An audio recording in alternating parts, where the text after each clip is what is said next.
on. Mic on. Okay. Welcome, everyone. We'll start the meeting tonight first with the Pledge of Allegiance. I pledge allegiance to the flag of the United States of America and to the republic for which it stands, one nation, under God, indivisible, with liberty and justice for all.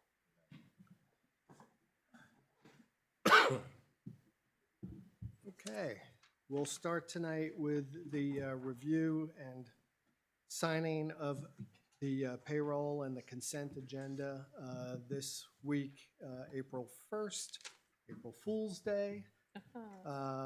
Payroll in the amount of $40,553 with payroll taxes of $9,852.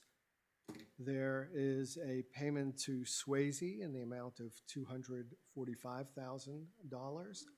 A payment to the co-op in the amount of $709,932. There are accounts payable that are fairly significant this week, in part due to the purchase of the loader, which we were able to bring in under the authorized figure. What was it again, Jim? Was it 136? 136 and change, right? Yep. Yeah. And also there were payments to Health Trust. So the accounts payable was for $282,915 between Health Trust and the loader. And then there's also a separate check for, yeah, okay, $32.25 for the banners. Okay, excellent. So that takes care of that. The banners for the school, for the seniors. We're paying for the bracket. We had voted on that at the last meeting. We have to sign it. And we'll also, in the consent agenda, has everyone had a chance to look at the minutes? Mhm. Okay, so we have non-public minutes. Well, we have the minutes from last week, which was 3/25. We have non-public minutes, which were 3/4 and 3/18. Recreation manifest and building permits. So I'm going to sign the payroll, send that. Also take a motion to accept the consent agenda. Can I ask a question about it? You sure can. One of the checks in the rec manifest was for Impact Fire, which I think is the company that recharges the fire extinguishers and checks the smoke alarms and stuff. Why is that being paid out of the revolving fund? Any idea? Not sure. Andy pays his bills out of his revolving fund, so I did not receive that bill. No, I know. It's just, it's a town-owned building. We pay for the rest of them for all the other buildings. I didn't know if there was a reason why. I would ask Andy. Okay. Why don't we do this? We'll have Andrea speak with Andy about that, and we'll have an answer on that for next time. Sure. That was my only question.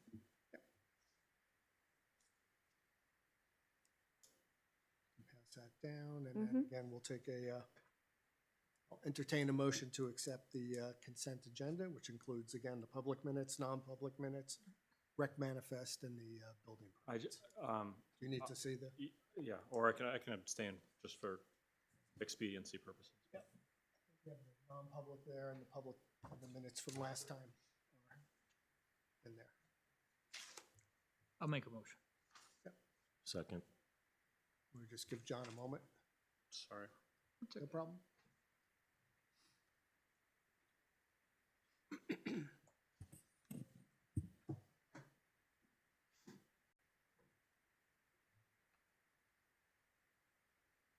To drop my chair down a little bit. I don't feel so small. Where were the non-public? In the mail. Yeah, I thought you were looking at them. They're right on top, underneath. Yep. Oh, yeah. Yep. I hadn't gotten through those yet. Okay. You want to look at the non-public real quick?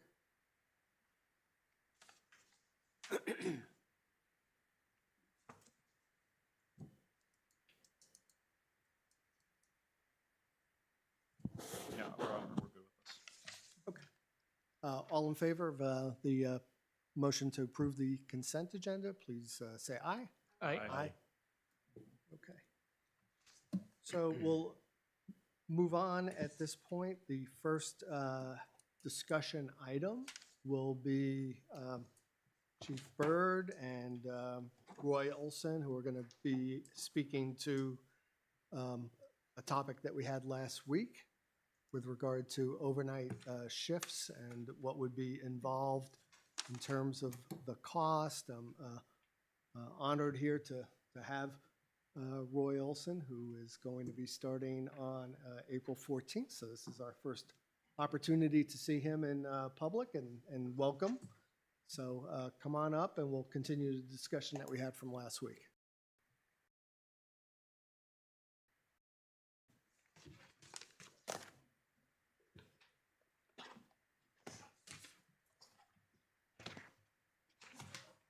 New guy. That's okay. I'm kidding. I'm kidding.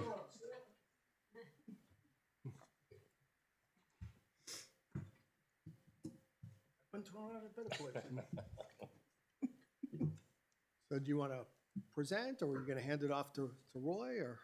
No, I think I'd probably do a better job of it than Okay. Roy, seeing as I've put it together. All right. I invited Roy, I invited Roy tonight only because I wanted to make sure that he was part of this discussion and that I wasn't throwing any surprises to him coming up on next year's budget. I apologize for the way it went down last week. I thought you guys had had this information sooner, or I would have done it a little differently. But I apologize for that. I've spoken, go ahead. No, that's okay. Thank you. I've spoken to most of you, other than John, I apologize for that. But you guys have all had my comments and thoughts. I'm just here to answer any questions that needed to be answered. Okay, so the first question or, confirmation that I have, if we go to 4 full-time, my understanding is that would bring one person working full-time overnight 6P to 6A, but what this is doing is allowing for a second person to work 6P, 6A on a paid instead of the stipend. The original setup was for 4 people. I'm still sitting at 3, even though I filled 2 lieutenant slots. One of them will be from internal. The other gentleman is from internal. He's on my call department right now as a lieutenant, and he would be coming over for Bedford. That still leaves an open spot. What we've been doing for the other spot at this point is we've been running a per diem during the day from 6A to 6P, and we've been offering up about $120 stipend a night for the 6A to 6P. The 6A to 6P is becoming difficult to fill.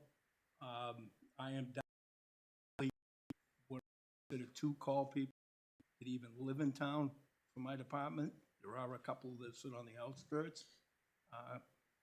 Could I just clarify something really quickly? Having one person at the station it's a good start, but they can't do anything until the second person gets there. Is that correct? That's correct. Okay. Yes. I mean, they can do limited things, but they can do can't. Limited, they're limited. You're not gonna be able to transport, you're not gonna be able to put a fire out, you're not gonna be able to really get a truck there, because some of this, at this point, I do not have the qualified people to even run a vehicle for me. So you were basically been covering an ambulance. This here would give me the opportunity to hopefully put another firefighter in the station that is cleared to run the truck and drive the truck for us, and that would get at least 2 people to a scene, and then we can handle our own ambulance calls. I know everybody keeps thinking that ALS that's in the station now belongs to me, but it doesn't. It's a regional thing that was set up to replace the regional system that was in Exeter Hospital to begin with, and Exeter Hospital was out quite a bit. These guys will tell you the same thing. They're trying to catnap during the day because there's more paramedics on during the day than there are at night, and they're running around all night. When you're covering 13 towns yourself, that gets to be an exhausting proposition. So they are, like I said, trying to catch a catnap during the day to cover that night.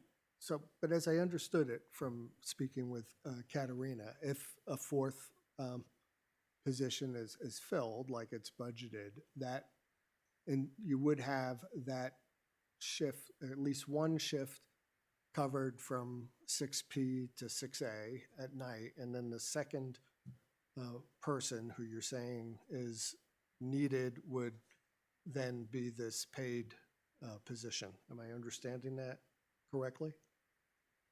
I'm trying to understand what. Yes. Yeah. So what he's trying to do is change, right now he has only a couple people that can take the on-call shift. Right. Because they don't live in town. He's trying to change that to a Right. per diem person Part-time, working part- at the station. Per diem, part-time. Me or- They call it per diem because most part-timers have set hours. Per diem is when you can work, you work. So you're actually, which allows Brentwood Fire Department to respond in ambulance to a medical call rather than have to rely on mutual aid. Yep. Yep. Was that? That's pretty much it. I Yeah. think so. So the part would fill that. That's the idea, Okay. that you're now filling with a stipend.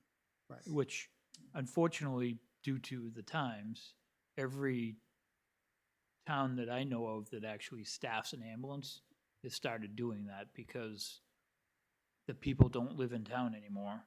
And the people that do live in town are working for fire departments that'll pay them to come in instead of just a stipend. So the cost, Chief, for, and I understand you've determined the cost of 95,000 for 2025, which you've been able to allocate by savings in your Yes. budget for this year. But Right. the concern is that 98,600 for 2026 on a budget that we've yet to get to. So how do you contemplate being able to I, allocate for that? myself, I haven't come up with a way to allocate for it. I've told you people in the past that this is an ongoing process, that the budget was going to increase every year if you wanted to continue the supplying of the people to do the job, and this was one of the steps that it was going to happen. I've told you over the last 3 or 4 years that the bubble would burst on the per diem side, on the stipend side of it, and the bubble has burst. I am having a real hard time filling them now, and I'm only in March. And Roy will testify that it becomes real fun in July, August, up to September, trying to fill them, even if you've got a long list of per diems. So, to rely on that stipend, I've had a couple of people that have been very dedicated to that. And when it swaps over, I will make sure those people are taken care of and have first choice to this. But that is the way it sits at the moment.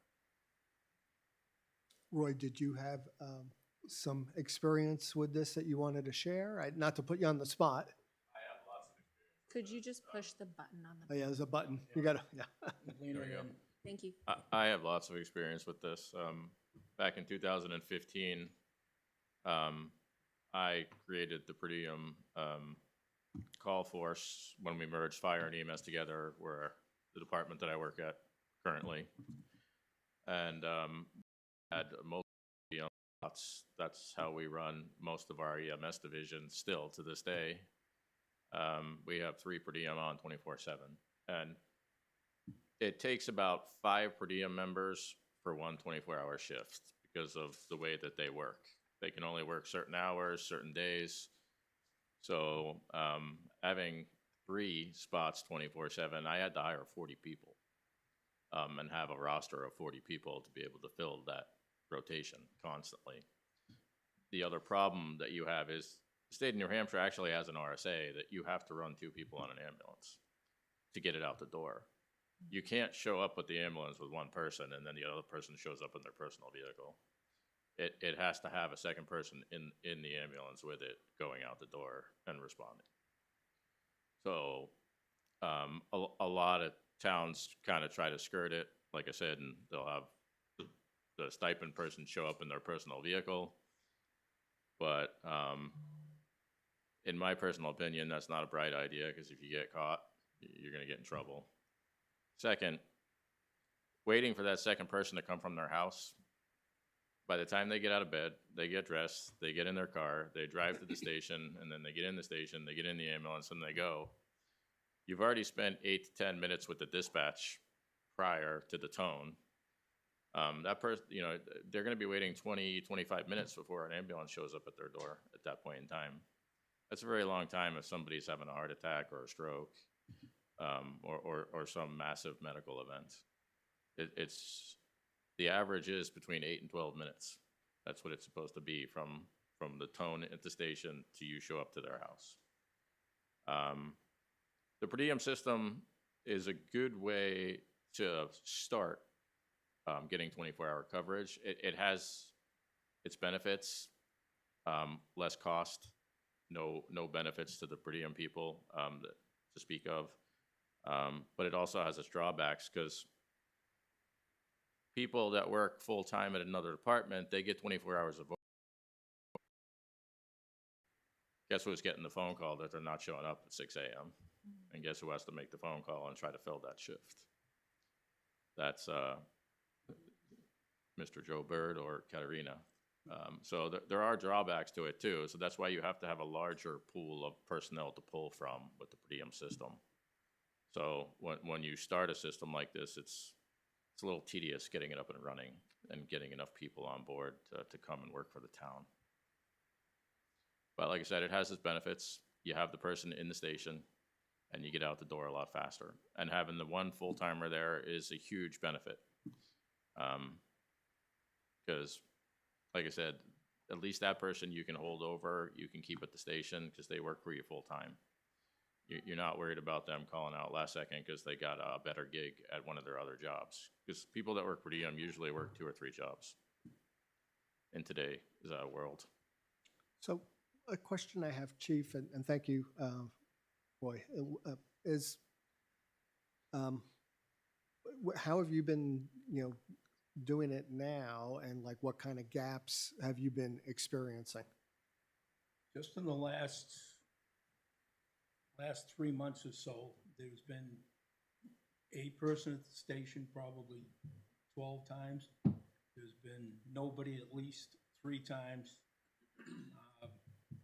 You've had the 1 person that we begged was ground up, about 13, that type of thing. So what? It's getting to, like I said, this is not the bad time.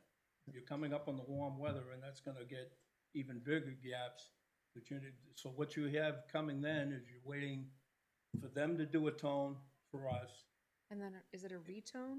And then they will do a retone. They've gotten better about toning the second department if they know, looking at the thing. There is what they call an I am responding. Most of the towns in the area have that I am responding.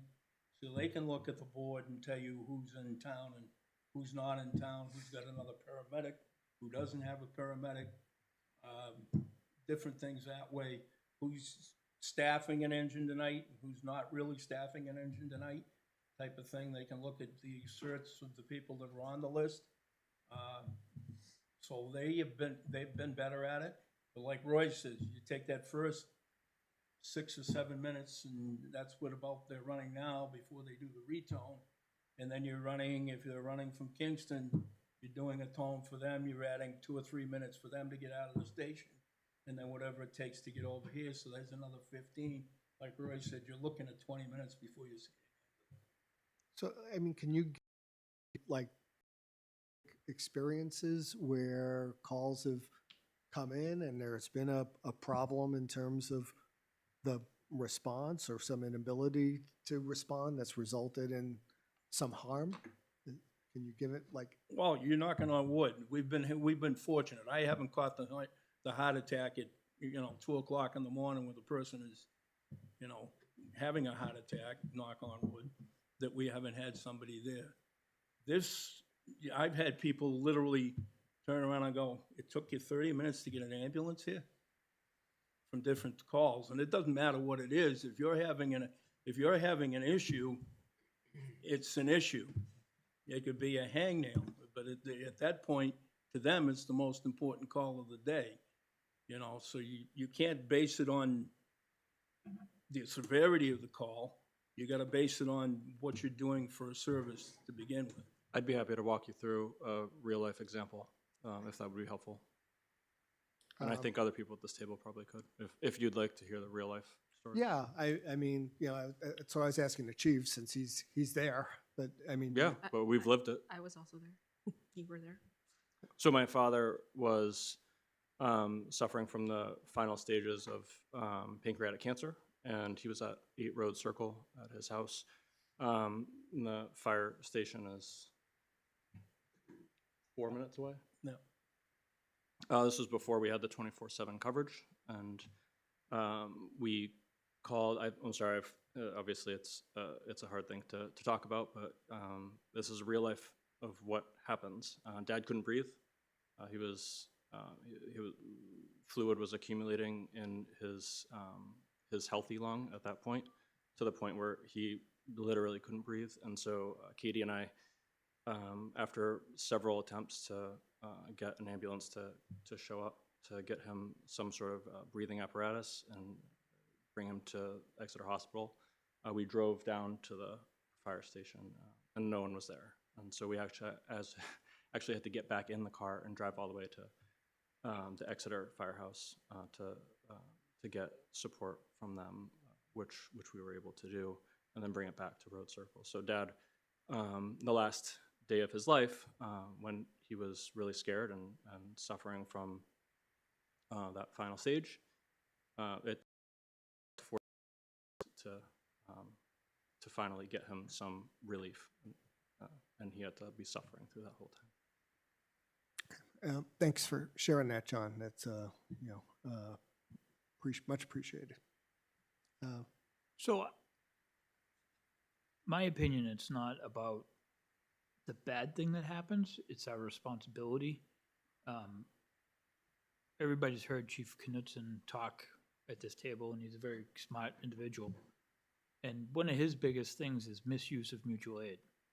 So if we're constantly relying on another town to cover our ambulance calls, we're misusing the system. We've now become a burden on everybody else's system. Part of the regional intercept program was if you don't sign on to it and you need to use the system, you're going to end up paying a lot of money for that one time the system comes out to you because you didn't join the partnership. So we have a mutual aid system. It's not a partnership. It's town helping town when they're in need. But if you're constantly relying on another town to service your residents, then you've put a strain on that town. Is that something?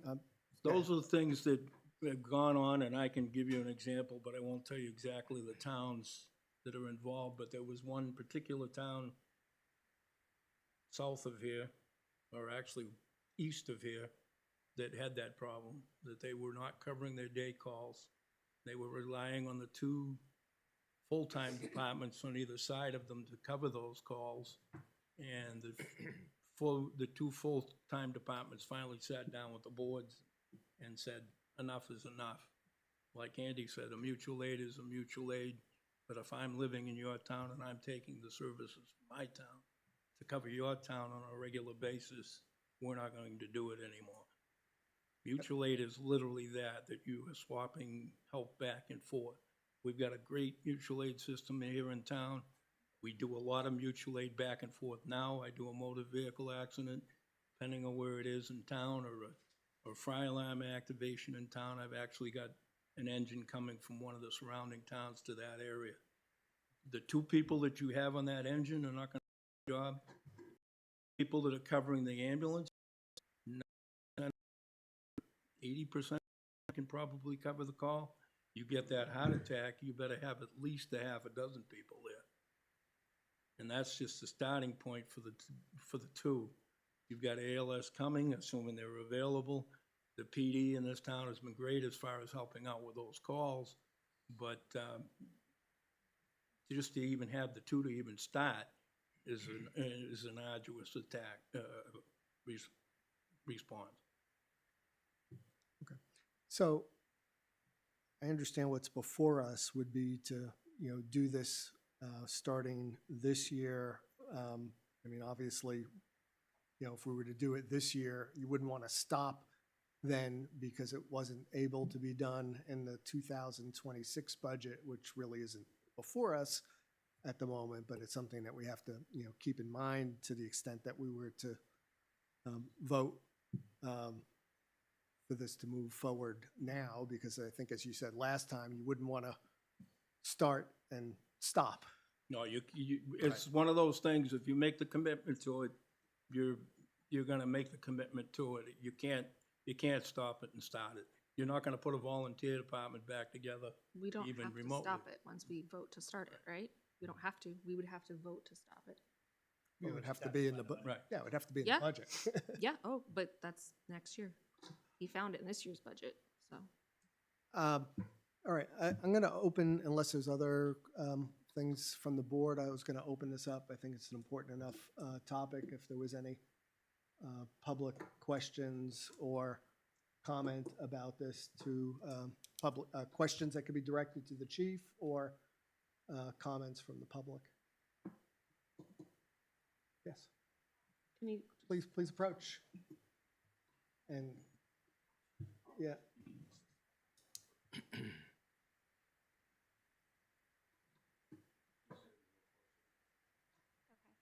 Thank you. Melissa Litchfield, Eleanor's Way, Brentwood. I wanted to let you know, and I can get you more details about it later because I was looking quickly. And if you already brought this up, I apologize because I was trying to search for it quickly. House Bill 559 just passed the House Thursday, actually, so it's in the Senate right now, relative to staffing requirements in emergency medical transport vehicles. I'm not sure if you had heard about it or not. No. But it was, okay, so just quickly, the majority of the committee in its deliberations on the bill decided the staffing shortages are a real concern, and that this change in the statute could help to address the problem. The committee heard from a co-sponsor of the bill. This is short, I promise. Let's see. Who has practical experience with the issue and knows the challenges of medical transport firsthand. This legislation provides that not more than one emergency medical care provider shall be required to provide care to a patient during transport. Does not limit the circumstances to only one. In many cases, however, one is enough. In others, perhaps not. The medical professionals closest to the scene are enabled to make this important decision. This flexibility could be especially helpful in more rural areas where staffing can be especially acute. Okay. So I know they mentioned, like, Oh, if sorry. you had someone that could drive an ambulance or something like that, like a police officer or something could hop in. Okay, thank you. Any other comment or questions from the public? Jim Hazard, 33 Mohawk Lane. I guess a question, you brought up mutual aid. Are we a problem right now, or what is like, that's the first I've heard. I understand mutual aid, and I have some experience years ago when one city they were having financial situations, and our city was doing a lot of their work. It definitely came up. I had never heard that in Brentwood, so I'm curious if you have numbers on mutual aid. Are we more of a donor or a taker right now? And I guess the second question would be, in terms of what about the county complex there? That, how many calls go over to the county complex, and who's covering that? Do we know, like, how many total calls go to the jail and the nursing home, and then what part of that is Brentwood, other municipalities. Yeah. Thank you. Thank you. I think, Chief, the question was because you were saying earlier there, or maybe it came from Andy's comment, there are some towns that maybe take advantage of, you know, the situation or the system, and I guess the question is that something that you've seen, you know, with I don't Brentwood think at all? no, I don't think we're taking advantage of the situation at this point. I'm just telling you that it could become a problem. When you start, like I said, when you get into the warmer months here and we're not covering things, the other towns are doing the same thing. You gotta understand that this is an overall struggle throughout the state. It's not just a problem here in Brentwood. Danville just grew their budget almost 50% in order to be able to cover nights and with 2 people. That's a couple of the people that I've got here that have said, hey, you know, I'm not gonna take $120 stipend when I can go over to Danville and get paid for the night and to cover the call. And that town is actually more progressive in the sense that they do about 500 calls a year. I'm looking at 1,030 this past year, and we've held it together to this point. I'm just telling you, it's become a burden to do that, and the area is growing. I mean, I get compared to a couple of these other towns, and they do 300 calls a year. Well, they do 300 calls a year, and even they're struggling to get people to cover those 300. Back when I started in this, we were doing probably 300 calls a year. It was fantastic. I had 30 people lined up to do that, but this is a life where people have become more committed to their families, which they should be, and more committed to doing the things they want to do, which they should be, and it's not a workaholic group anymore. I grew up that a hard day's work was a hard day's work, and, you know, your family sacrificed because you were making that check and doing things and did without. They want to take care of their families. I appreciate that. Do you have some general experience on, there was a second question with regard to, The second question. with regard to the county? The second question you gotta answer with the county, yes, they have, any nursing home to any community is somewhat of a burden because it does add to your call volume. But at the same time, it's not a freebie thing. They carry insurance over there, they take care of their, you know, you are collecting something on the fees over there. So that's not a free ride over there that everybody thinks it is. The biggest one is probably, even if they're an inmate inside the jail and they've been accepted in the jail, then the jail's problem, and they get paid for that way. The ones that we have an issue somewhat with are the ones that arrive at the front door, and because they haven't been medically cleared, the jail won't accept them, and Andy knows what I'm talking about, that they won't accept them, and then they have to go through a medical clearing problem. Well, the guy's claiming chest pains in the parking lot. If he's claiming chest pains in the parking lot, he's entitled to an ambulance. So we go pick him up, we take him back to the hospital. Whether they go back over or not, I don't know. It depends on how they're going in to begin with. A lot of them, they go over there that were under protective custody, and the cop says, okay, I got him here. He becomes your problem if you're gonna take him medically. We've had that discussion back and forth. We've had that discussion back and forth with a couple of different departments that show up that drove by 3 hospitals to get here to tell them that, you know, they're not gonna accept them. How about you get cleared before you do that? So, to be honest with you, the county home pays theirs. Anybody that's in Fernald and Underhill are technically residents of town anyway. Sir, please. Evan Crafts, Peabody Drive. Can either of the chiefs explain the safety factor of having 2 people versus 1, and the benefit of having 2 people with the less experienced 1 person on right now? That was the idea. I can do that for you. That was the idea behind hiring the lieutenants. You take a young, brand-new EMT off the street, or a brand-new firefighter off the street, and ask them to cover a 6-hour shift, or a 12-hour shift, excuse me, by themselves. and make quick decisions, you're either gonna have a catastrophic failure, or you're gonna ruin the person that's doing the job. This is one of those things that it takes a toll. Whether anybody wants to admit it or not, it takes a toll on us. You don't want to take a brand-new EMT and tell them that they're running a fatal motor vehicle accident by themselves. You don't want to take a firefighter that's brand new out of the academy and tell them that they're running a motor vehicle fatality on their own.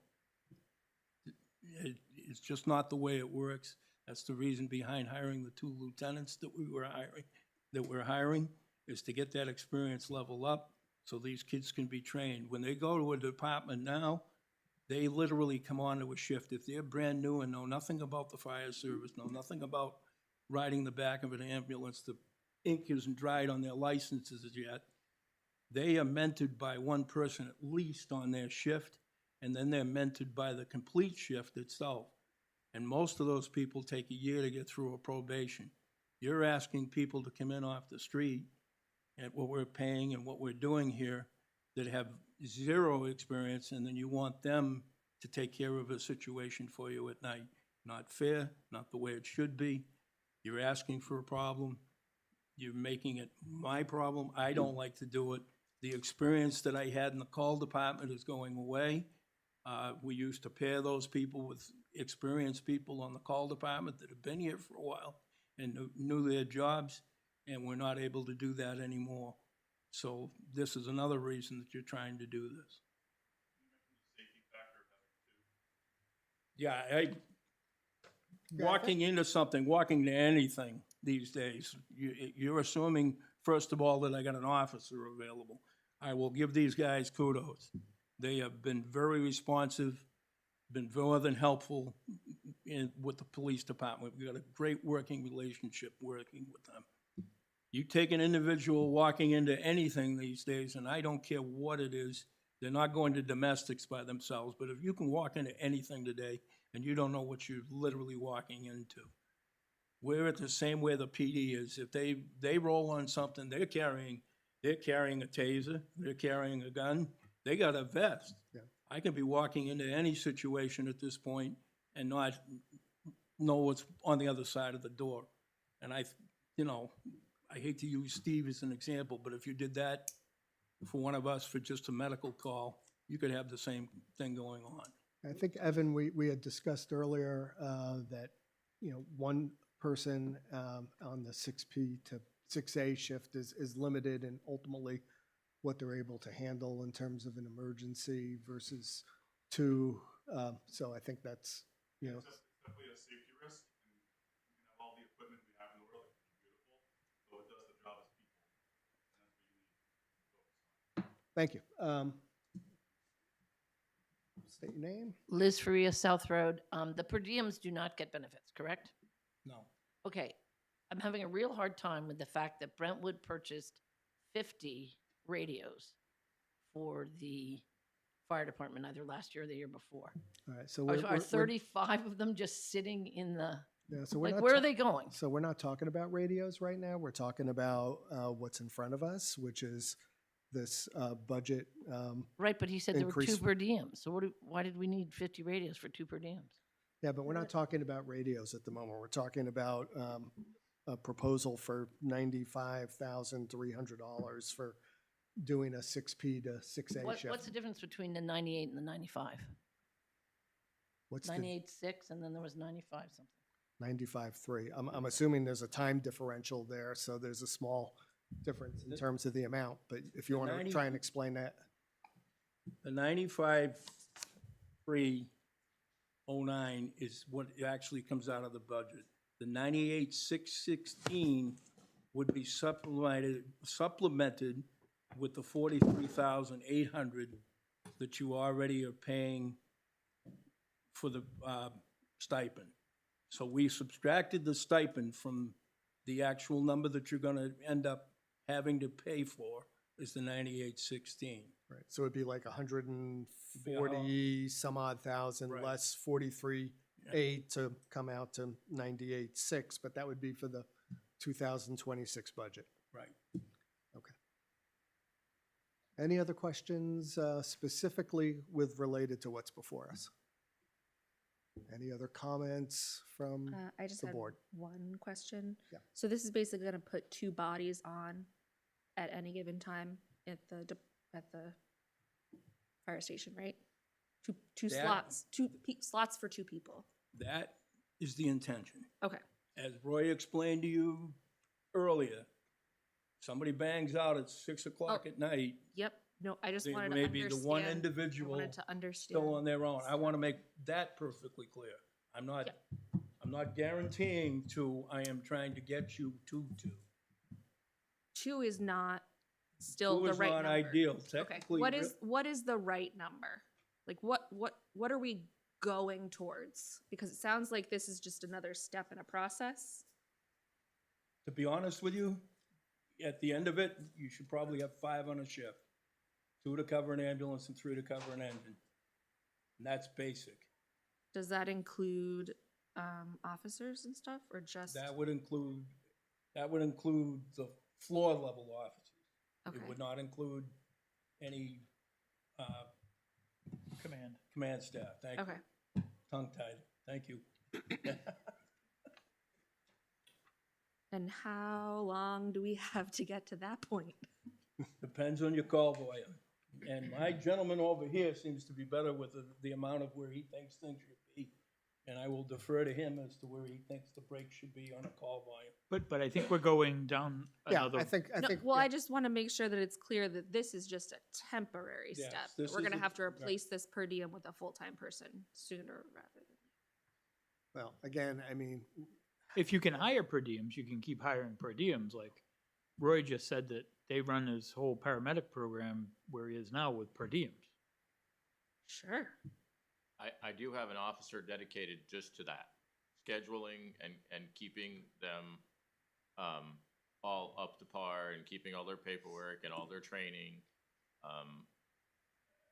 All of that requires an officer just to run that.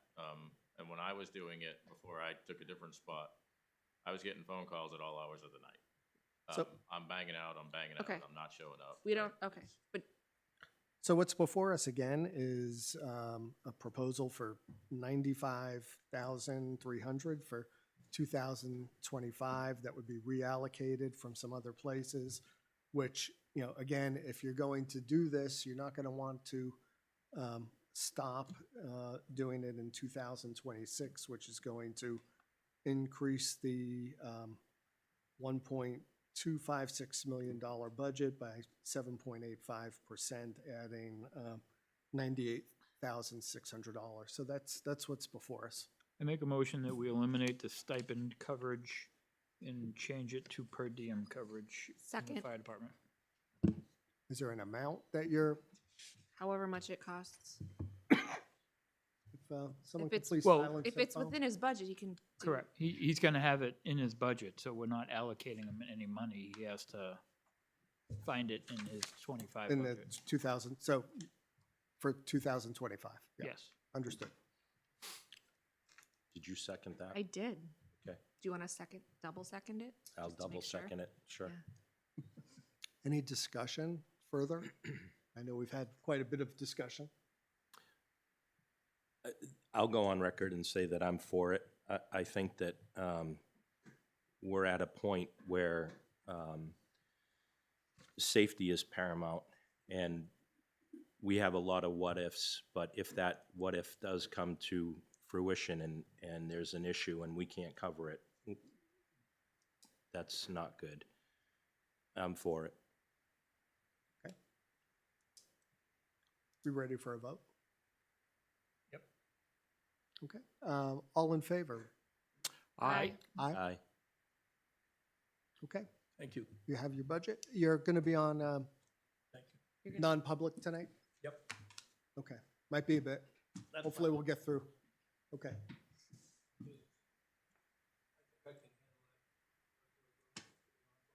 Sure. Yeah. Yeah. Dexter, I know you had to leave by 7, so if you want to come on up. Yep, Wherever you want. yep. Yes.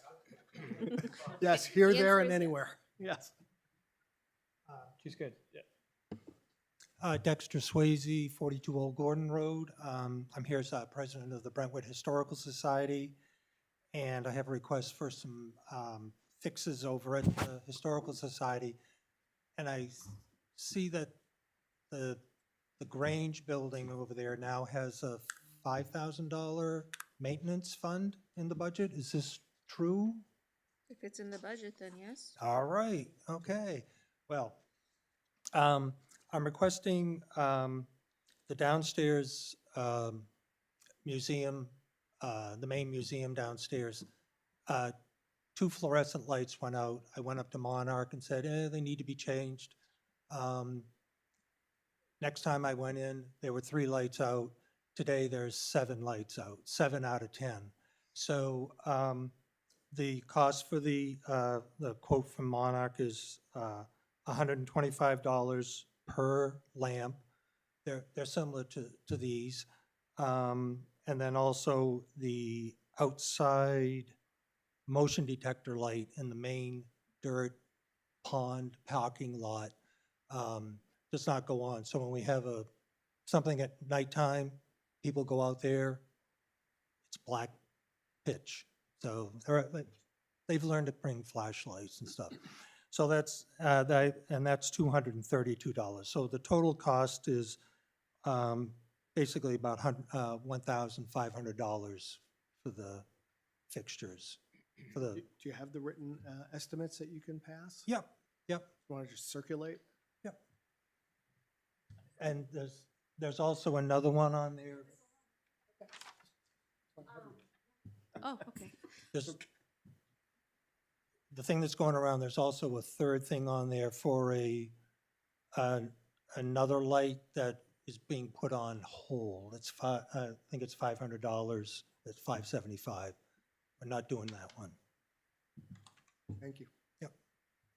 Do the light bulbs need to be changed, or the fixtures themselves?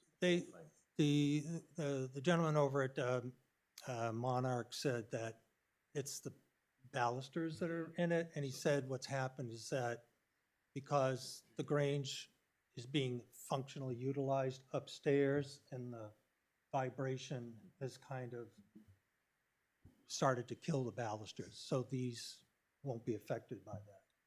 So you're switching over to LED and Yep. and that. Yep. Yeah, so for clarity, we're not paying $125 per light bulb. We are switching out the whole fixture and putting in LEDs. Just Yeah, it's a good point of clarity. And it looked like it included the labor too to install those. Yeah. And those last for a lot longer too.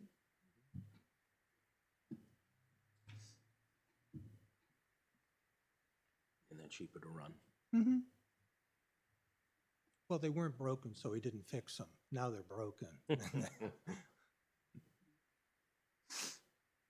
So that looks like it's for $757 for that, and then there was something on top, Dexter? No, because No? this 525. The 525 one, no, that's okay. that's coming up in That's the the- future. I So see. it's this Yeah. times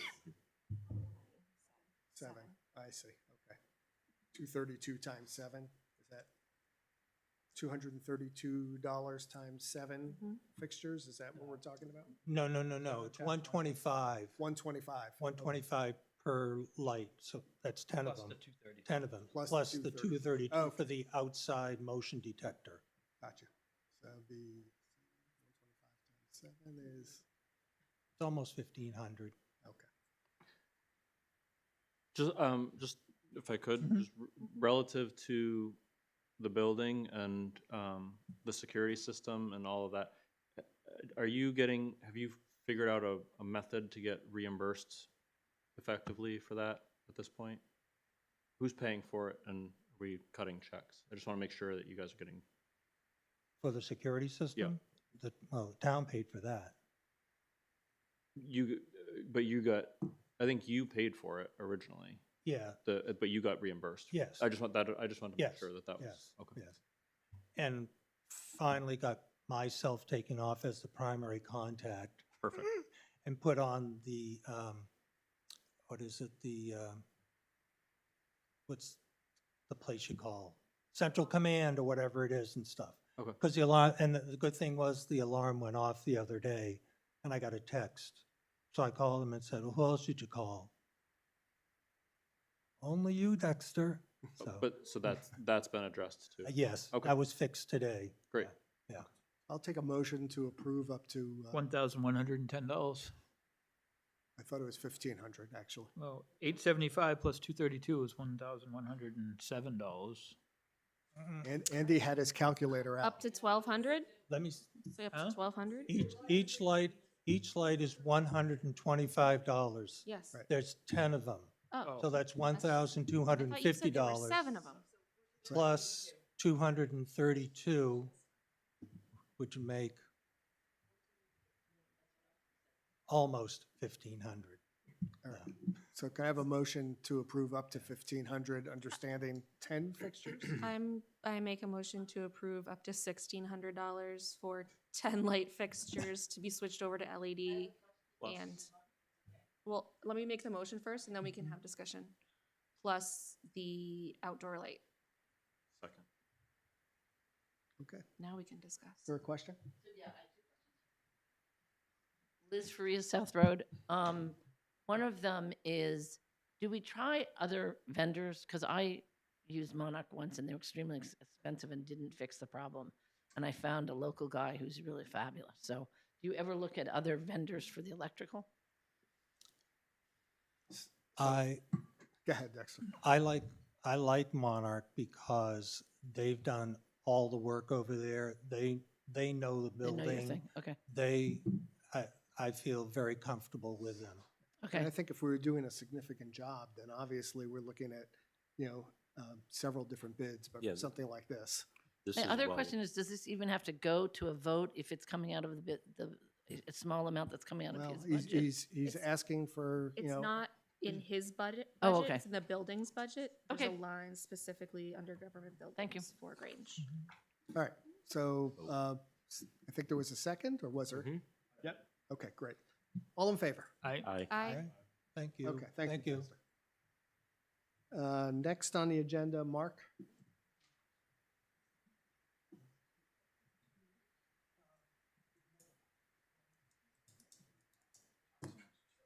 would you like to plug this in? Would you like me to turn on the TVs for you? You're welcome. Mark Kennedy, Land Use Administrator for the Town of Brentwood. And I have a proposal from the people on Three Ponds Drive and the Homeowners Association that they would like to move one of the stop signs. So here is Three Ponds Drive, and you enter from North Road, and you'd come in, and you see where this red circle is, there's a stop sign. So to continue to go through to the entire length of the development, you'd come in, stop, take a left, and then continue in. What they would like to do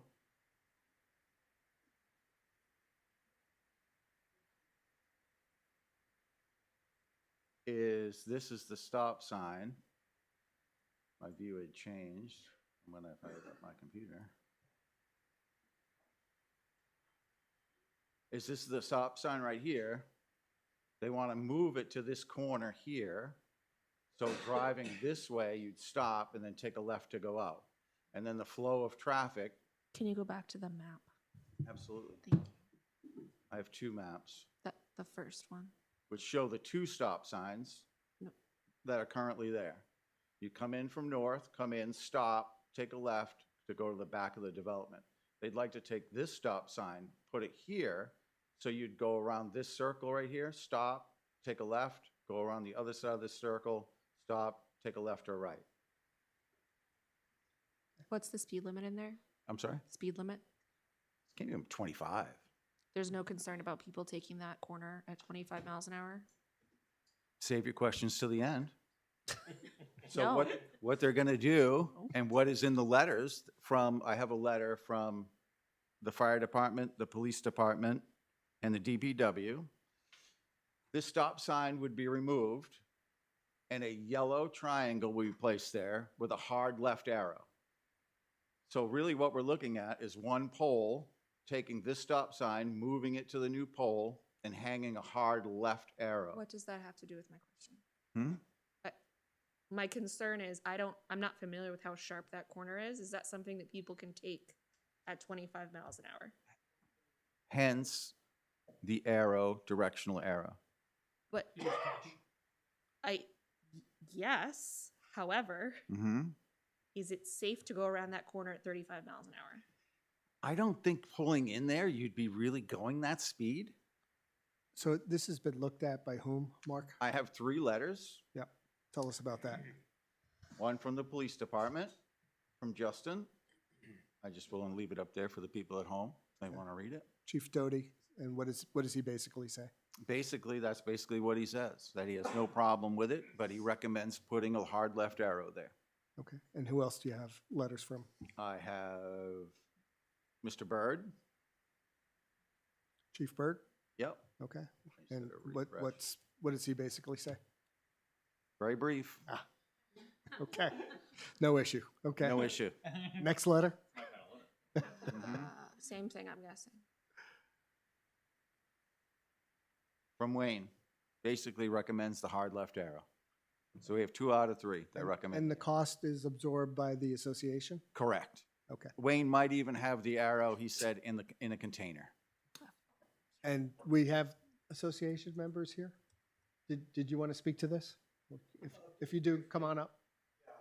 Warren Trusted, 33 Ponds. Yep. On the board of directors of the association. Yeah, this came about actually in February of '23.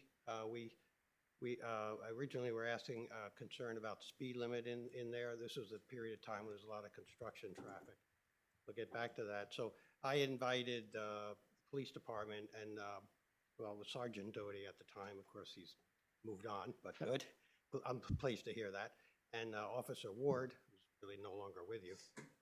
So they came over and were very helpful. We did a whole tour of the place looking at speed limits. And the positioning of this stop sign just came up as a real oddity. James Circle is really basically a horseshoe. So you're coming from a horseshoe into the main road. There's not really much. The comment was, it doesn't make much sense to put the stop sign on the main road. You should really let the horseshoe stop. And that's where it came out, that we decided to let it go until the town took over the road, which is now. So we would prefer to. So was this voted on by the board of the association? Yeah, everybody's on. It's a low-key thing that would be, a nice thing to do, yeah. So we had, in favor of doing this. Okay. I mean, there was a formal vote by the board to do it, or? No, not a formal vote, no. Okay. I An could get informal. that when there would be one. Okay. But there's also the issue is the speed limit. The speed limit sign should also be addressed by Wayne also. I mean, currently there's a speed limit sign immediately as you come in off of North Road. And it's 15 miles per hour. That's because the builder put that in to limit construction traffic. We've always been told for the last 5 years that once you took it over, it'd be 25. And part of that study with Officer Doty, who were there, the comment was that the speed limit sign is way too close to North Road. You turn the corners, you're coming from the right side, you can't even see the sign because you're looking down the road. So there was a recommendation to move your official speed limit sign down the road. And I don't know where that stands. Are you going to, I don't know, but we could address that with Chief Doty. I mean, that's not before us right this moment. Okay. But it's something we can address. I'll have Andrea, our town administrator, address that with Chief Doty. So is there anything else with regard to this, Mark? Just as a reminder, we have not adopted the entire roadway yet. We have a site walk this Saturday to approve Phase 3. For the planning board. For the planning board end of it, yes. So I just want to make it clear that no, we have not adopted the entire roadway. We have adopted up to the stop sign. The one that we're talking about. Proposed stop sign. No. proposed? Well, no. Moving the of new- the stop The sign? new one. Yeah, you've approved The- beyond the second stop sign, actually. Yeah, I did, it's the tail end of that development that we still have to Like the accept. far I out. just didn't want you to be under the impression that the entire the roadway entire, was yep, accepted by the understood. planning board. Understood. Okay, and this will be done at the association's expense, correct? The, The moving of the sign. yeah. I'll have Wayne handle that. No. Not unless we get reimbursed by the HOA. It's not a town. I mean, are we, No, it is a town road. You Oh, own this. I thought you it's said your- we it's didn't- your from prerogative to there, move this sign. I have to go look at the maps, but It's a town if, road. Okay. if we're, it's just pounding in another post and moving a Sure. sign. I don't, Well, I would like to also add advisory speed limit to the hard left turn sign that you want to put on. if Wayne doesn't have one, I'm sure they'd be more than happy to pay for the hard left sign. Yes, we'll pay for the And hard pole. I'm left not, sign, s- yes. okay. Mhm. Okay. Can we entertain a motion to deal with this? Make a motion that we move 2 stop signs and add a hard left. One Yeah, stop sign. one stop I sign. thought we were moving, the other one's already in the place you want it to be? That stop sign, we're gonna take the sign down, leave the pole. Nope. There are 2 stop signs. Oh, we're leaving the other one. Thank Yeah, you. Okay, Mhm. so we are moving 1 stop sign correct. and we are adding a hard left yellow advisory sign. I would like there to be an advisory speed limit attached to it. Please and thank you. Okay. Advisory, we don't know what speed limit at this point, so why don't we have Chief Doty look into that? It's Mhm. usually just 5 miles an hour below whatever the speed limit of the road is. I know what she's asking. She's asking for the triangle to be put up and underneath I it, just say, don't want people slow, to go 50 too miles an fast hour. and slide into Or, those or people's whatever yard, 'cause they will. decide that speed limit In the should winter. be going around that corner. Well, it's a town road and we can adopt, you, this body, can adopt any standard that they want to apply to it. Which I don't think it's not a horrible idea. It looks because like a almost 90-degree left turn. When, Yes, it's a, when you from look, the association, it's a good idea. Okay. You want to protect these remind homes. people. Second it, Letty. Yeah. Thank you. Slow down going around the curve. All right, why don't we just put it with the condition that it will be within Chief Doty's discretion as to amount of speed? Of speed limit. Even just Yep. put slow. Well, Whatever. slow is very subjective. So are speed limits to most people. Yeah. Well From said. the office. Well said. I think we should leave it to Chief Doty's discretion. Sure. With that in mind, can we have a second? And we had a second. We had a Yep. second. Why don't we vote? All in favor? Aye. Aye. Okay, thank you. Okay, thank you. Thank you for your time. Thank you for coming, Mark. Excellent presentation, sir.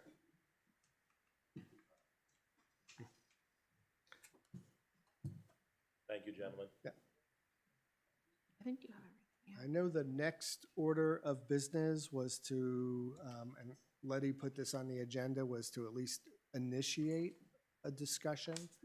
That will be an ongoing discussion with regard to how we deal with issues like earned time and comp time and sick days. And that is presently in our policy, and that policy may need some reviewing for the longer term, and I'll just defer over to you at this point, Letty. Yeah, I think this is a conversation that we started last fall, maybe, or end of last year when we had all those earn time buyouts. The fact that comp time is not universally used or mandated feels problematic. And as far as sick pool goes, nobody really understands what it is or how it works. So I'm just wondering if we maybe shouldn't have it anymore. So I think it's a discussion worth having. I think what we probably need to do is have Andrea take a close review of this and maybe meet with 2 members, of the board, myself and whoever, else wants to be part of that. And then we can maybe come up with updated or revised policy that we could bring to the board within the next 30 to 60 days, if that makes sense to people. Yeah, my initial thought is that we don't use comp time anymore. We somehow roll that into the earn time system with a cap on the amount of earn time you can have. So the So goal would be for people to take it. earn time and comp time are two different things. They are two different things, but they don't have to be. Yes, they do. Tell me more. So comp time is in lieu of getting overtime. Uh-huh. So comp time is paid at time and a half. So couldn't you just get 1.5 hours of earn time for every comp hour? No, because now the idea of offering comp time is so people don't have to use their earn time. And most towns cap the amount of comp time you can have in the bank at a time. No one's currently keeping track of that, really. Then we should eliminate comp time. I'm cool with that.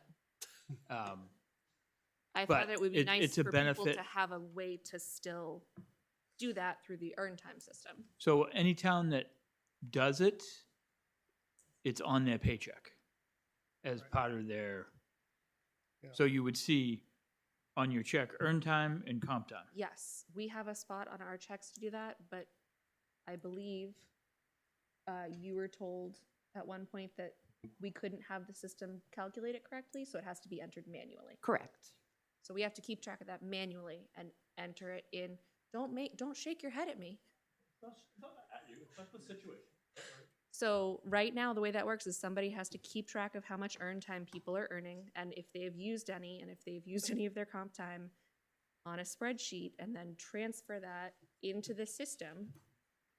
So we have also been told many things over the past few years that turned out to be I untruths. hear you. So I think we need to go back to our payroll system and see what it can and can't do. But that would be part of Yeah, so I Paul's think, study. yeah, I think we need to at least look into this further, decide whether or not, it's profitable to maintain comp time or not, or roll it into earn time, and, then talk about, how that interplays with the sick leave pool, which is also part of the policy. So, and whether or not, payroll can do this automatically versus, having to do it manually. So I think it would be helpful for Andrea to, get her head into that along with myself, and whichever other member of the board wants to do that. Can I make a suggestion? Yes. It may also be helpful to talk to the employees who are actually eligible for comp time. Just a thought. I think that would be a good idea as well to hear from. I think that was part of why I had that question. Some do comp time, some do overtime, some do something else. I think we should just have kind of one thing that is the way people do it. Well, You can't force comp time. I know that, but historically in town, not every employee knew that. Again, We're we're breaking new ground. I am fully aware, but under the system we currently have, there's no way to keep track of those things without a person literally checking all of the time cards. So whoever wants to volunteer, or it could just be, Andrea and myself, but if anyone wants to volunteer, we'll, look into that and report back to the board with a proposal and some sort of update. I think the idea of, reaching out to the town employees and getting their input as well certainly makes sense. Survey monkey. Okay. If I would have to help remotely, but if nobody else is available, I can certainly help you. Yeah, remote would be fine, and you have a lot of institutional knowledge of where it all comes from, so that would be great. Okay. We've come to the point in our agenda for public comment. If anyone has public comment at this point, please approach. Either way. Melissa Litchfield, Eleanor's Way. So just indulge me for 30 seconds. You know how you said that there are many things we've been told over the years. When I was school board at Swayze, that big, beautiful scoreboard, years and years and years, we hadn't used it. We were told they didn't want to keep score for the young ones, you know, it would hurt feelings. At one point, we were told it was broken, and finally at a meeting, we said, let's get this handled. It was unplugged. It was unplugged for years.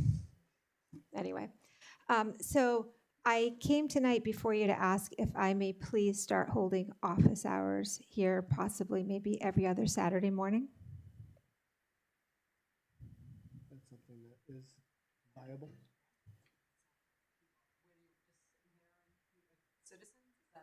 Yes, please. Shouldn't be a problem. I don't think any groups meet on the weekend, so. I think we have our other representative meeting as well. I don't believe he has a key to the building or an alarm code. Okay. Oh, I thought he did have a key. Are you sure? I don't know. I don't think last I heard, no, but, or at least he's not having meetings here, maybe. State rep, I don't have a problem. Any problem with anyone on the board? Andrew? No, I mean, if it's available. Did you say you came in on a Saturday? There was a meeting, though? Yeah, the supervisors are meeting. All right, But- that's not regular. So you could No, coordinate, but coordinate the schedule. Yeah. yeah, there's no reason why she couldn't Yeah. use the other room too. As long as you don't start any fights or anything. Yeah, no fighting. Thank you. Andrew Yeah, just have to take coordinate care of a with key and me. alarm code. Just reach, you give me a call. Perfect. Okay, I really appreciate it. Thank you. Thank you all. Appreciate Yeah, it. thank you. We'll get the details. Okay. Any other public comment? Okay. Any other board business or updates from committees? John, go ahead. Andy? I went and inspected the two fire trucks that are coming offline. Excuse me. Yep. And I should be posting them for sale tomorrow. I've talked to Chief Bird about it and, you know, asking prices and whatnot, so. That's all I have. Where are you posting them? We're gonna discuss that, but I believe Municipid and Facebook Marketplace. Do you think it's worth doing one on New Hampshire Municipal as well, or I don't know where people buy? I don't know where people buy used fire trucks. I was asking about New Hampshire Municipal. So New Hampshire Municipal would be more towns that would purchase them, and I don't think either of them meet NFPA standards anymore that a town would take the liability of buying them. But do we still have one for like parades and stuff? yes, we have, the antique isn't Okay, part of this. I couldn't remember how many old trucks we had in there. Yep. These are old, but not that old. Okay. Right. Any committee updates, Letty? Nope. Okay. The budget committee hasn't met yet, so. Conservation will be meeting tomorrow, and then Planning Board meets at 5 o'clock. And I know there's also the Community Day as well on Thursday, which is 6 o'clock at the rec. Okay. There's an initial meeting with, you'd have to ask Mark, but there's an initial meeting at 5. It's a work session. Work session, and then the actual meeting at 7. Okay, then I will take a motion to go into one more, I'm sorry, Sorry. forgot. Yep, please. I did meet with Cheryl on Friday. She was only here for a couple of hours. She printed off a bunch of reports. She reviewed the reports. When she got home, she sent back another proposal. She'd be willing to come in, 40 hours to start off with, to evaluate the present condition of our financial reporting, determine why the trial balances have not been in balance since 2021, and correct them, and perform reconciliations and general journal entries needed to bring records up to date. Also help us prepare. She can also help us prepare for the audit as well. She is gonna drop her price to 100. I think last week she said it was 125, but she would drop it down to 100. And she'd get us into a position where, so we can move forward. We just kind of reevaluate after she, goes through everything, so. Okay, so we're looking at an initial investment of 40 hours and at $100 an hour, which would total 4,000 if we wanted to give ourselves a little bit of leeway, up to 4,500 to get to that point of trying to bring ourselves. Isn't that what we approved last meeting, or? I think we approved like an 8 initial hours. outlay. Just for her assessment. Yeah, but the assessment actually, Yeah, that was like not even 2 hours on Friday, so. yeah.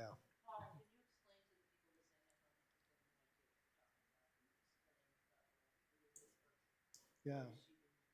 Well, we did explain it at the last meeting, but do you want to, explain who Cheryl is? She's been doing this for over 20 years. She is a finance director in another town. This is she does this as kind of a second job. She contracts her services. And to do the reconciliations between the budget and where things are being entered. So we have those reconciliations done.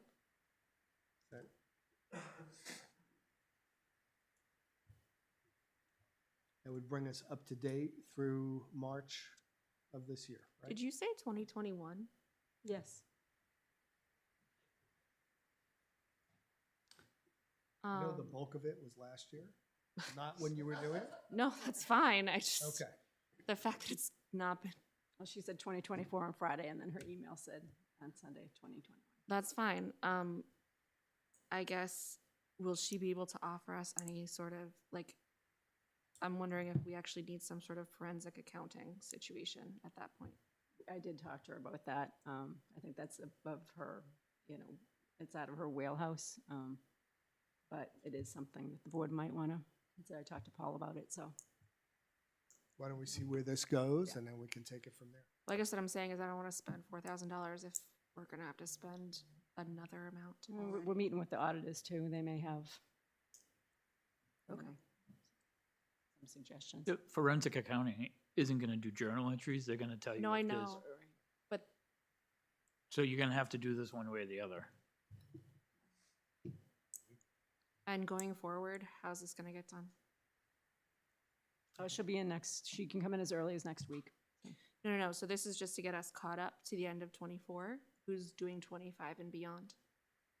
She was talking about some future Yeah, proposal. possibly she could potentially, we talked about a contract hire because we talked about hiring someone, and then we talked about contractor. Paul thought it's more cost efficient to have a contractor come in, which is fine. I mean, you don't have to pay insurance. She is very efficient. What someone does in 8 hours, she can do in 4 hours. So it's something to consider at this point. I think we're looking at perhaps up to a couple of days per month, but Yeah. why don't we get her in here in the first instance? Then we'll know.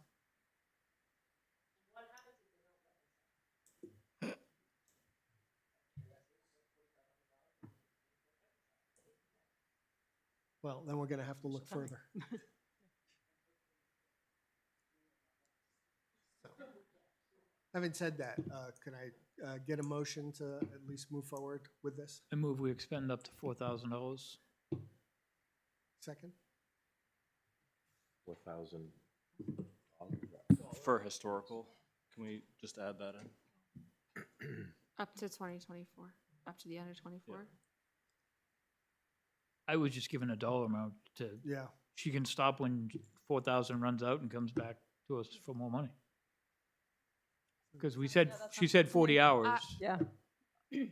Yes, but I want to be clear that the 40 hours is intended to go backwards, not forwards. Right. That was my intention. Okay.